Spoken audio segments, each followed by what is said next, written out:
Oh, sige, tingnan natin mga kaklira. Tignan natin. Pakita ko na to. O, sige ha. Pangako, 20 pesos. Ito, ano kaya ito? Okay. Ito dati ang sinabi, mga kaklira. Oh, sige.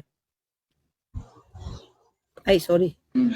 In importing rice to a tariff system where rice can be imported more freely. This will give us additional resources for our farmers, reduce the price of rice by up to 7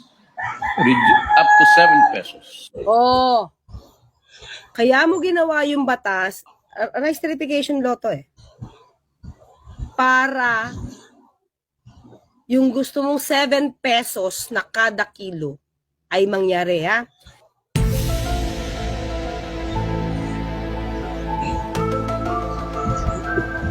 ₱7 per kilo rice then after. Okay, yan ha?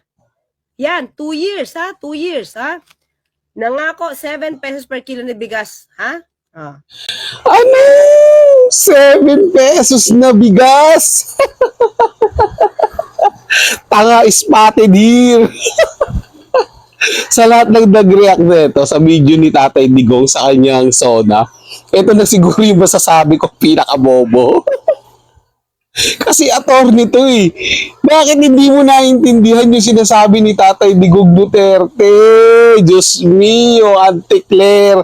Ang sabi, reduce up to 7 pesos. Pababain yung presyo hanggang 7 pesos, hindi 7 pesos na bigas. Hindi yan yung budol. Yung budol, 20 pesos na bigas. Isang araw lang, tapos na. Ano yun? Trial? Lakas topak nito ni Auntie Claire, no? 7 pesos. Mukha mo, 7.